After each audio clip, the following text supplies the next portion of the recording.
gentlemen, thank you for tuning to Channel 7 News. This is Krista Ditlevson and Kelly Wengelski on a special segment on the cocaine conflict in Colombia. Tonight we're going to really bring some light into the problems going on in Colombia. So let's get the ball rolling with just some basic facts about the South American country. Of course. So Colombia has a small population of 48.3 million people.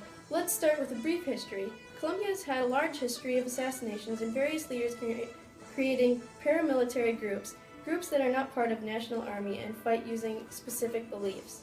After a series of different leaders, President Julio Cesar Tubre Aya, a liberal government official, started an intense campaign against drug trafficking in 1978. In 1985, the FARC was formed.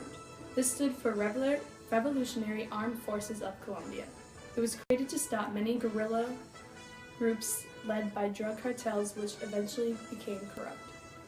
From 1986 to 1990, a large series of drug cartels and paramilitary groups all strive for power, but no one is successful enough to overthrow liberal President Virgilio Barco Vargas, who strove to keep the peace. In 1997, the United Self-Defense Forces of Colombia, known as the AUC, is formed as an umbrella of right-wing paramilitary groups. Then in 2001, the United States lists the AUC as a large terrorist group for their actions against political figures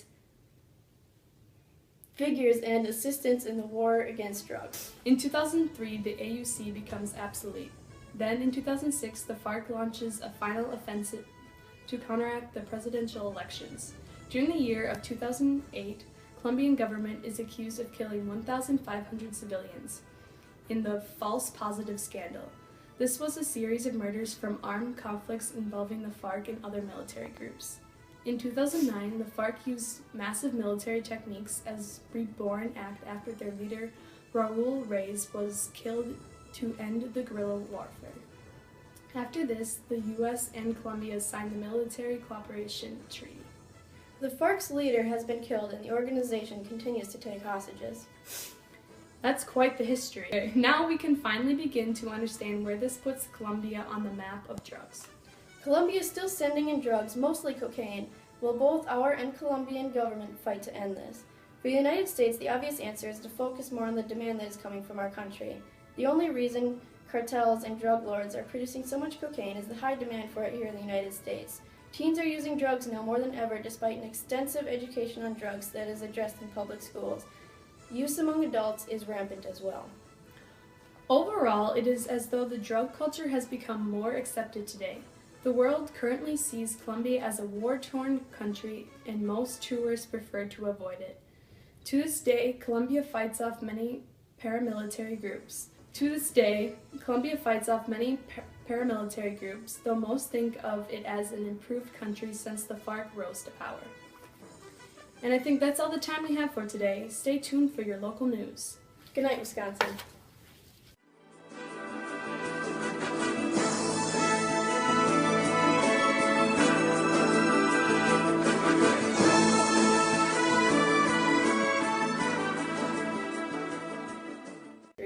Colombia has...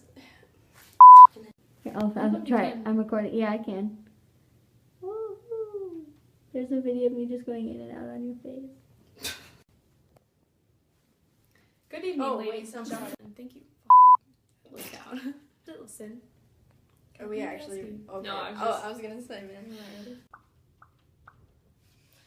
Sorry, yes. I'm going to fuck up towards the end. That's what's going to happen. I'm recording now. Oh, fuck.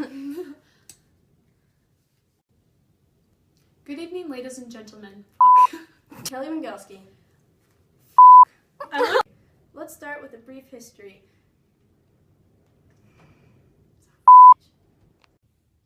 Good evening, ladies and gentlemen. Welcome to... Welcome